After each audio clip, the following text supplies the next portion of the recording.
The Greek gods are notorious for petty squabbling, brutal punishments, and meddling in people's love lives. But in the myth of Prometheus, an immortal makes the ultimate sacrifice for the sake of humankind. A wily titan who stole fire from the gods and gave it to humans, Prometheus represents risk, progress, and generally sticking it to the man, Zeus, who usually didn't take kindly to any of those things. Across world myth, we find fire-seizing rebels who defy the divine order and ignite human potential.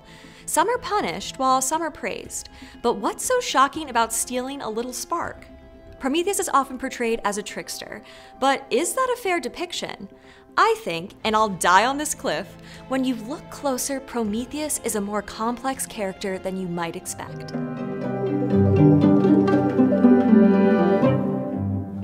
To understand the significance of Prometheus, we have to go way back to before the creation of humankind. At this time, two groups of gods were battling for control of the cosmos. The Titans, led by CRONOS, were the divine children of heaven and earth. Shout out to the Gaia episode.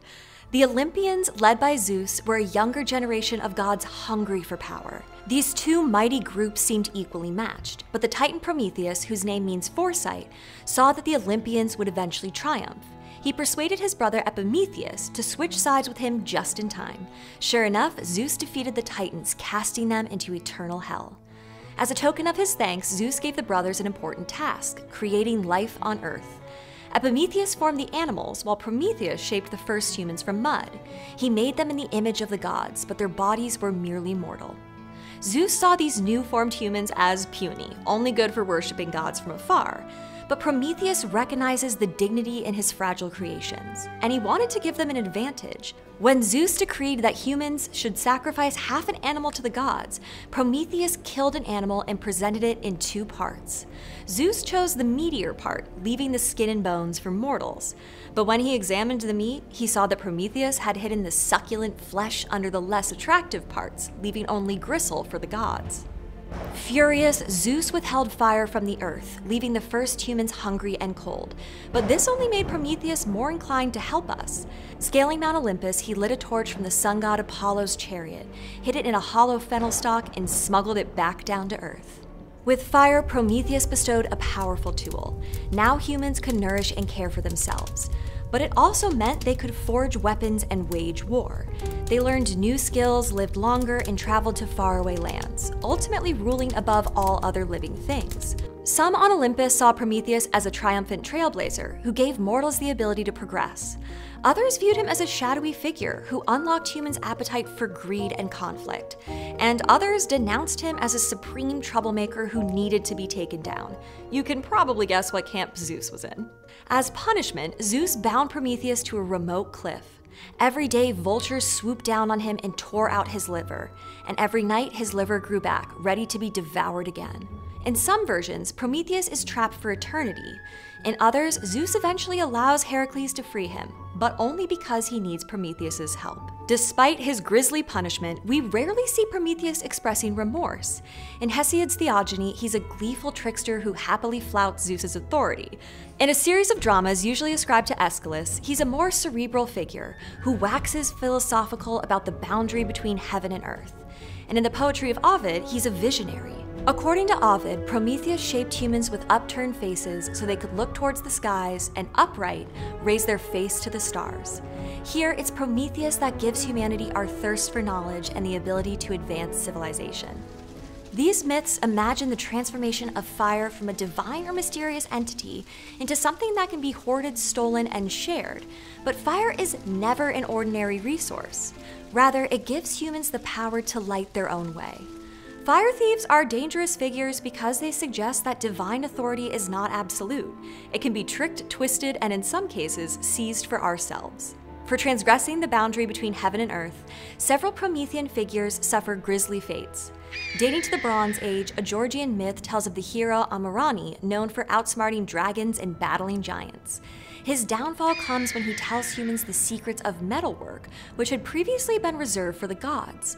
As punishment, Amirani is chained to a cliff in the Caucasus Mountains, where an eagle devours his liver every day. Amirani does have a trusty dog who gnaws at his chains, but every year the gods come back to repair it. The Vainic people of the North Caucasus also told of a demigod Paharmat who stole fire from the heavens. He pitied the humans, known as Narts, who had nothing but cold milk and raw food. The only source of fire belonged to the god of skies and storms, Sela, who hoarded it in his chariot. With the help of Sela's wife Sata, Paharmat stole a blazing flame. For all this, he was, you guessed it, chained to a cliff and eaten by scavenger birds. Crucially, Paharmat carried fire down to earth in a hollow reed.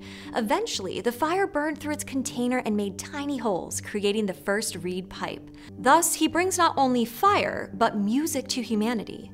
In this example, a Promethean figure is associated with creativity as well as progress. Although, while some people refuse to recognize it, Prometheus was a creative himself.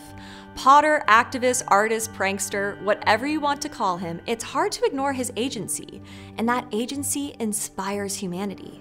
The interpretation of Prometheus as an imaginative spirit was particularly popular with the Romantics, a group of writers, artists, and intellectuals who saw subjectivity, individualism, and emotional freedom as paramount during the 19th century.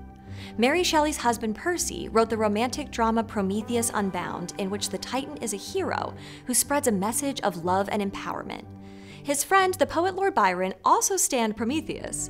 He wrote, "Thy godlike crime was to be kind, and strengthen man with his own mind." Mary Shelley imagined Prometheus as a more cautionary figure in Frankenstein, in which the titular scientist makes a humanoid figure and just can't deal with his creation. The novel is subtitled The Modern Prometheus, suggesting the danger of tampering with the natural order, and the disastrous results of misdirected human ambition. To this day, Prometheus is a shorthand for progress. A quick Google will tell you that a lot of companies like to reference the original disruptor. But while billionaires who want to fly to the moon might market themselves as path-breaking Prometheans, what sets them apart from the real deal is that Prometheus was always fighting for those less powerful than himself. In their ancient mythical forms, Promethean figures imbue humans with the potential to reach new heights, but they also stand in for our hopes and anxieties about what humans do with their power. Many also remind us that with great power comes great responsibility.